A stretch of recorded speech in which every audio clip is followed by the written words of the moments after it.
కల్తీ కల్లు విషయంలో నిర్లక్ష్యంగా వ్యవహరించిన అధికారులపై చర్యలు చేపట్టాలన్నారు Telangana bar and restaurant president Damodar Goud. Wine షాపులు రూల్స్ కు విరుద్ధంగా నడుస్తున్నాయని బాలానగర్ ఎక్సైజ్ సిఐకి కంప్లైంట్ చేసినా పట్టించుకోలేదన్నారు. వైన్ షాపుల దగ్గర పర్మిట్ రూమ్లతో బార్ లైసెన్స్ ఉన్నవారికి తీవ్ర నష్టం జరుగుతుందన్నారు.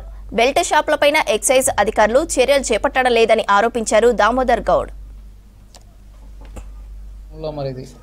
మా బార్ల యొక్క సమస్యల గురించి చెప్పుకుంటూ వస్తూనే ఉన్నాం. 2 years నుండి మా యొక్క సమస్యలు కరోనా కానుండి నష్టాలు ఉన్నాం. ఇదే కాకుండా మరి మన కొత్త ప్రభుత్వం ఏర్పడిన తర్వాత మరి ఎక్సైజ్ మినిస్టర్ గారు రౌండ్ టేబుల్ పెట్టిరు. ఈ పర్మిట్ రూమ్లో మా యొక్క సమస్యలు వాళ్ళ ముందు ఉంచడం జరిగింది. కానీ ఇప్పటి వరకు కూడా మీటింగ్ పెడుతున్నారు, మా సమస్యల మీద స్పందించలేదు.